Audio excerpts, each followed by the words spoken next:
Hello, welcome. How are you today? Well, I hope. So today we're going to be looking at some r/Am I the Butthole? We love Am I the Butthole, don't we? So if that sounds like something you'd be interested in sticking around and going through with me today, then please do stick around and enjoy. And don't forget to like and subscribe, please. Thank you. Okay, first post. Am I the butthole for not being another person who begs my niece to let her dad off the hook for leaving her mum for someone else? That confused me reading that, you could probably tell. My brother left his ex-wife, the mother of his daughter, 16, for a woman he developed feelings for. This all went down a year ago. Now he's divorced from his daughter's mum and married the woman he left her for. My niece has not taken it well. She hates her dad for leaving for someone else. And 5 or so months ago, she told him that she will never accept his current wife. She will always hate her and disrespects their relationship, and there's nothing he can say or do to convince her otherwise. She told him she doesn't care if he chases her off or if she loses him in the process. They will never be a family, and he can beg and plead and spend all his money trying to make it work, but she will never give in. When my brother couldn't get my niece to have a change of heart, he told our family and had our parents and the rest of the siblings talk to her about it, which they all did. They all tried to make her have grace for my brother, to forgive her dad, and or to see it as none of her business. They said that she shouldn't take any of this out on his new wife. Why? His new wife's a homewrecker. Why should she not take it out on her? And she shouldn't lose her father over him falling in love.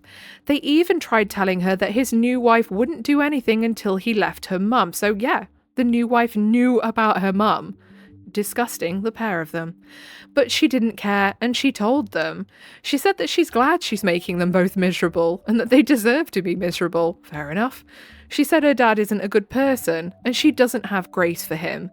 She asked everyone if they would be encouraging the same if her mum had left her dad for someone else. Of course, no one touched that question, because of course they wouldn't. They know it too. Oh yeah, they'd have been screaming about how the mum's a disgusting person, how she's this, that and the third. Oh, you just know it. Nobody has been able to change her mind or soften her to my brother and his wife. I'm the only person who hasn't tried, and I've been asked several times already. But I refuse. I told them I don't agree with pushing her, and I want to keep a strong relationship with my niece. Everyone else has destroyed theirs with her by pressing her to forgive. My brother told me this is about saving his relationship with his daughter, and that's more of a priority than my relationship with her. Well, if that relationship was such a priority, he wouldn't have gone shacking up with someone behind the kid's mum's back. I held my stance, and when my parents told me that she needs us to try because she deserves a good relationship with all 3 of her parents, and especially her dad— whoa, this new bird is no parent of that girl. Only the child gets to say if a new partner to their parent gets to also have a parental role. And I will die on that hill. And especially her dad, who was always an amazing father. Other siblings have said I'm her favourite, that I'm the uncle she turns to the most because I'm the youngest and closer in age to her than to most of my siblings. I still refused to take part in it, and they said I need to really think about all of the harm being done here, which I think is not on me at all, but perhaps others will say different. Hence my post. Am I the butthole? No, not at all. If he was so concerned about his relationship with his daughter, he would never have gone shacking up with a woman behind her mum's back and, destroying the family. And it really annoys me that the family were trying to say all 3 parents. She has 2 parents and some woman who's trying to barge her way into her life. Like, only the child gets to decide if they accept someone as their parent. You can't just force that on them. Yes, technically if they get married, they are technically a step-parent, but only the child gets to accept whether they are a true parent to them or not. Sorry. And my goodness, am I glad that this girl at least has one family member in her corner that's actually listening to her and going, I hear what you're saying, and I understand your feelings, and I respect your right to feel that way. And I will not try and sway you either way. I'll just be here for you, no matter what. Like, God, she needs that because no one else is. So, down in the comments, Agonist PhD says all 3 of her parents? They can get the F out with that crap. Not the butthole. Support your niece in what she wants. And then Either Coconut says, for real, I saw that and thought that these relatives are in deep, deep denial about this girl's stance. She's got one parent, her mother, and she's got one trust-breaking cheater and one homewrecker. She does not have 3 parents.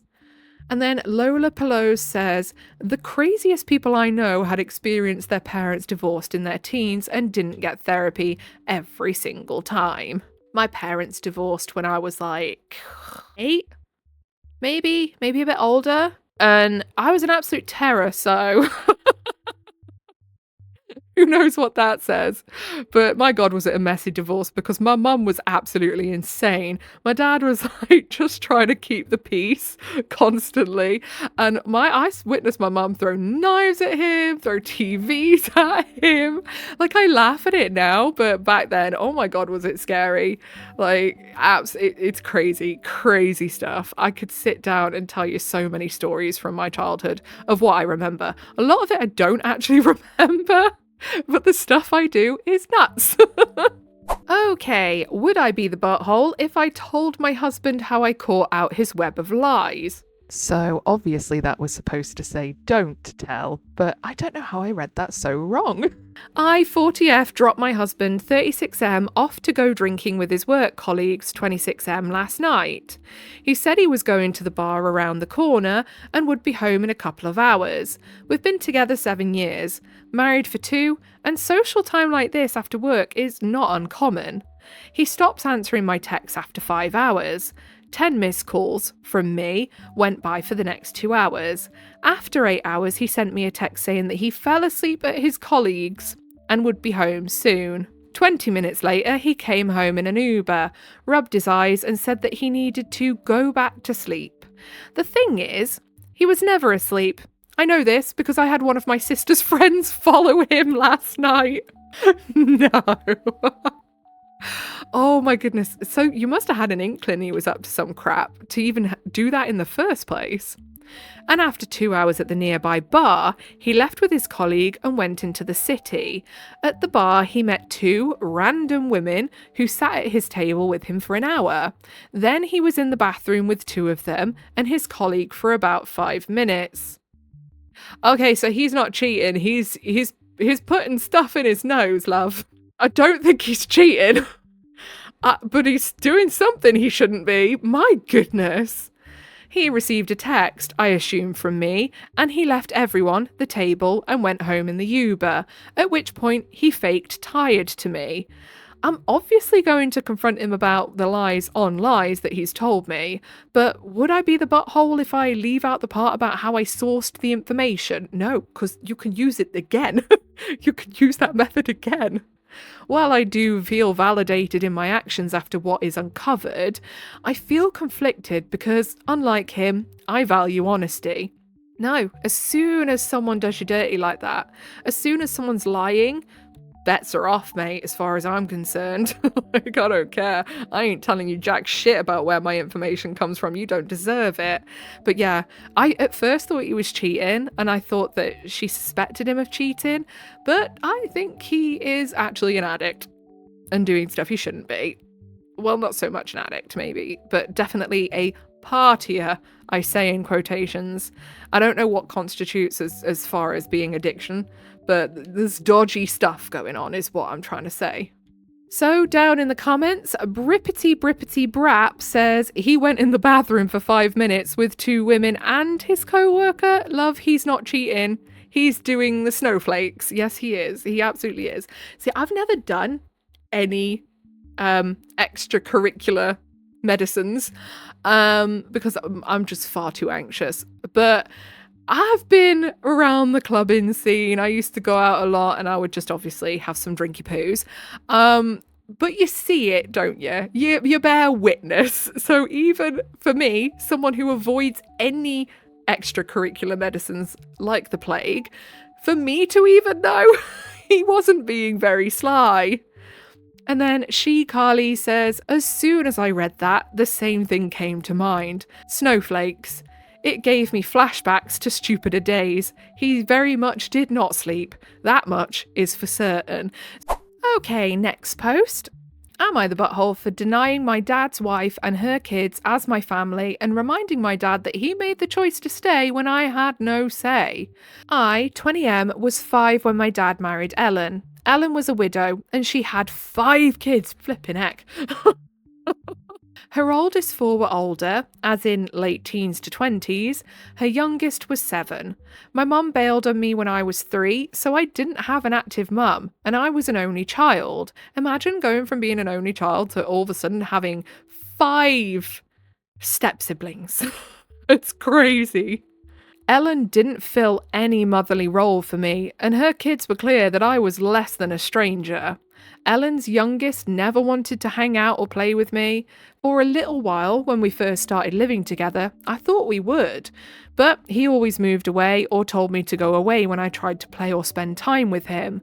He ignored me the rest of the time and would sometimes refuse to say anything when I talked to him. I bet you any money Ellen was putting ideas in that kid's head, because kids surely are not just nasty and vindictive like that by nature. Ellen's older kids would all come and visit their brother and ignore me. It seems like a family thing. They're all a bunch of bellends then.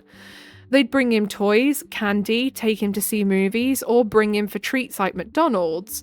Not only was I not welcome, but a few times they were asked to take me, and I'd hear it from them when they told me I wasn't their brother, and that meant I couldn't come, and I better not get upset about it, so they'd be asked again. Christmas and other holidays where they'd visited their brother, it was always like that. I was left out, and they were angry I was even there to begin with. My dad would try to cheer me up or spend a little extra on me, but it didn't help, because I was living in a house where the kid around my age who was supposed to be family wanted nothing to do with me, and his siblings were supposedly my family too, wanted nothing to do with me, and would be mean about excluding me. They liked rubbing it in. Okay, I'm not being funny. The 7-year-old, you could put that down to Ellen being a big old bitch and putting ideas in his head. But the older kids, the ones that are late teens, early 20s, disgusting, horrible, vile humans. Bullying a little 5-year-old, being so nasty and vindictive. Ellen, you're a failure of a mother.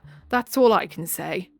I was miserable, and I didn't have any extended family to fall back on, so I had to suck it up. I started avoiding celebrations when I could, and I focused on me. When I did that, I heard Ellen's kids say stuff was better without me ruining everything, and if only Dad was gone, it would be perfect. I'm not being funny as well, but your dad's an absolute shite dad as well.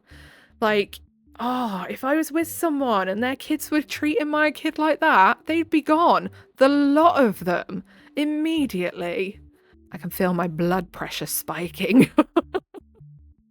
This story may genuinely give me a migraine. I decided to focus on getting out of Dad's house ASAP. I couch surfed for months after I turned 18 before settling into a place with some friends. I still talk to Dad, but not a lot, and not like he deserves it really, does he? He mentioned recently that I should come for a family dinner with him, Ellen, and her kids, and some of her extended family. I told him they're not my family, and I would not be welcome, so I won't be going. Dad told me we might not get along all the time, but we are family. I told him that they are not, and he made the choice to stay knowing that they rejected me, and now I wasn't going to pretend that we were something we're not and never were. He told me it wasn't fair because he made sure I didn't miss out on stuff all the time. I told him that being rejected by everyone else and ostracized in my own home was not made up for with a few material things. Am I the butthole? Absolutely not. These people sound just disgracefully vile. Horrible, horrible people. Do you know, and the sad thing is that there are many people like this. Like, I know stories like this, people are always like, this is fake. People wouldn't be this horrible in real life. They really would. They really would. And that's the worst part of it. It's so awful.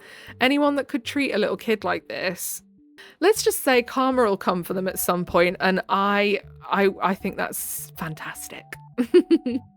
So, down in the comments, False Spend 8335 says, "Not the butthole. I don't understand how a man can stay with a woman and in a family that is deliberately cruel to his child. How could he possibly love her? He's a despicable human being, and so are they. You are better off without the lot of them.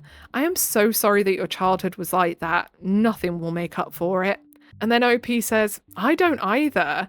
If I ever get to be a parent, I would never put a relationship before them like that."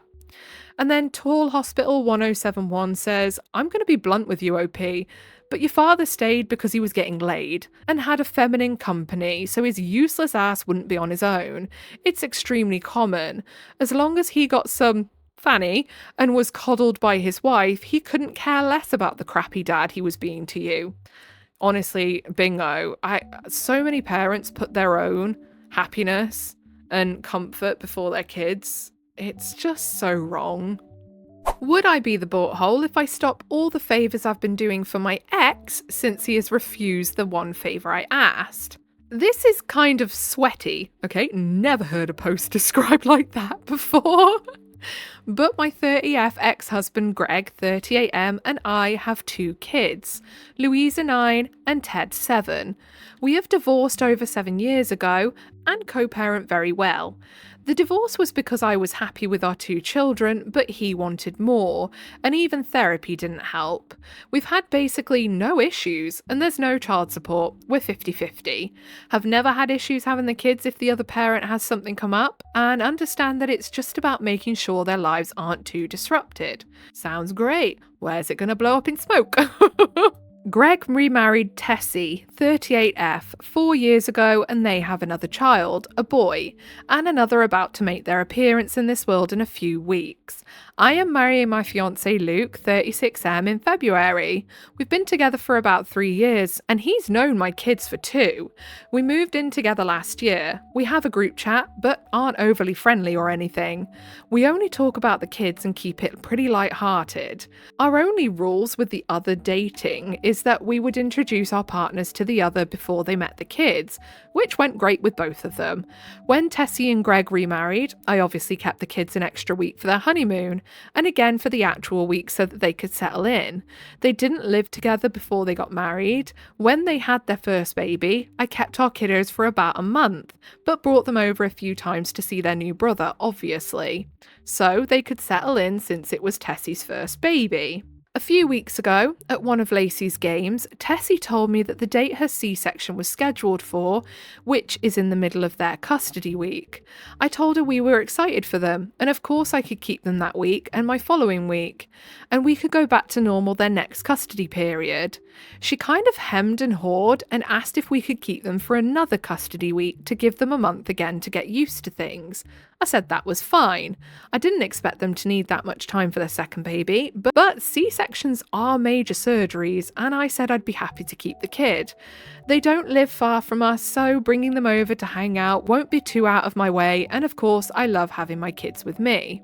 Anywho, we've finalised our plan for our honeymoon, which is 3 weeks. I know it seems excessive, but something on both of our bucket lists, but not something the kids would be too interested in, and the honeymoon seems like the best opportunity to do it.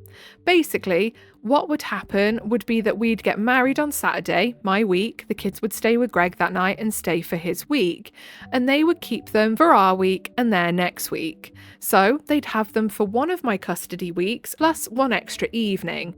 I don't have family around. My parents died young, grandparents before them, and the aunt and uncle who helped raise me retired to New Mexico. 3-hour plane ride plus 2-hour drive at minimum. I have friends who have watched the kids before, but I didn't see a single issue with asking Greg to keep them for a week, since it seems there's a bit of a precedent. I texted him the general plan and emailed him more of a detailed one with locations, days, times, etc., so he could know where we were and how to contact us if there was an issue. I thought all was well and good, but they never responded until a few days later. They emailed me, what Luke and I jokingly now refer to as the manifesto. It was long, rambling, repetitive, and still somehow partially written by ChatGPT. What? The gist of it was, What kind of mother goes on a 3-week vacation without her kids? A mother who really deserves a break because she's been pulling more than her weight for your benefit, Greg. I'm a terrible person in general for asking a young mother to have her stepkids full-time for 3 weeks while I go and enjoy myself. She, kept calling Tessie a young mother. I think she means mother of young kids, and I know it's not the point, but it kept annoying me. Also, it wouldn't be alone with her. Greg would obviously be there. I am a horrible co-parent for asking them to have the kids for 3 straight weeks while their kids are so young. Their newest baby will be 6 months old by then, by the way. Apparently, it's all well and fine that Luke and I don't want any more kids. He has had a vasectomy and known he didn't want kids of his own for a while. But we'd better not think that gives us permission to dump Louisa and Ted on them to gallivant around. I don't think I've ever gallivanted in my entire life. We needed to figure out our own weeks out ourselves. This was not life or death, and it was ridiculous to ask them. Wow, yeah, so Greg and Tessa are very comfortable just using the hell out of you and then going, ha ha ha, don't expect it back though. Like, what? I got petty after this, especially them acting as if we are constantly dumping the kiddos on them. So I went through the last 4 years of texts and made a spreadsheet of how many times either of us has asked the other to keep the kids, and the duration on an Excel sheet. Well, we both have made these requests. They have done so for 87 nights, 52 times, versus me, 12 nights, 8 times. Wow, yeah, that's a ratio and a half, isn't it? Obviously, this makes sense since they have a baby, and I didn't send it to them or anything, but it was good to know that I'm not crazy. My friends say that I should tell them that, fine, I won't keep them during their custody time after their new baby comes. I'm not going to do that. I love my kids and want to see them as much as I can, but I do a lot extra for them. Just some examples. Honestly, I'd send them that Excel spreadsheet personally. I mean, I doubt it'd help, but I'd still do it. I, sometimes Luke if he's off work, pick up the kids every single day after school, and on Greg's custody weeks I drop them off at their house since he doesn't get off until 5, so that Tessie doesn't have to take the baby out to pick them up. Keep in mind that she does not work anymore.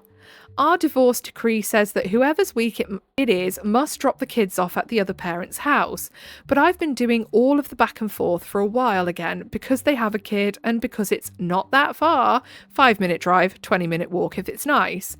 I take the kids to all of their appointments, do all of the school parent stuff during the day, etc. Since I have a super flexible schedule and Greg's isn't, he would need to use paid time off for all this stuff. We usually split health insurance per the divorce decree. They're on his work insurance, but since I take them to all of their appointments, etc., I pay all of the co-pays. I keep a tally just in case I would end up owing him money, and I know what he pays towards the premiums, and in the past it was minimal, but our daughter unfortunately has type 1 diabetes, which has gotten pretty expensive.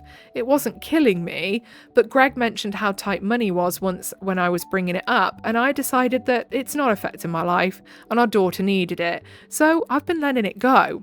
Their son has been in the process of being diagnosed with autism and has pretty bad meltdowns. This is all I know from Greg. Wondering if Greg's actually hamming that up a little bit to try and make it so that you can't ask for favours, I wonder. So they call me pretty frequently to see if I can come and get the kids for a few hours if things are overwhelming. Of course, I love my kids and spending time with them, but I've had to cancel plans for this and they have not cared.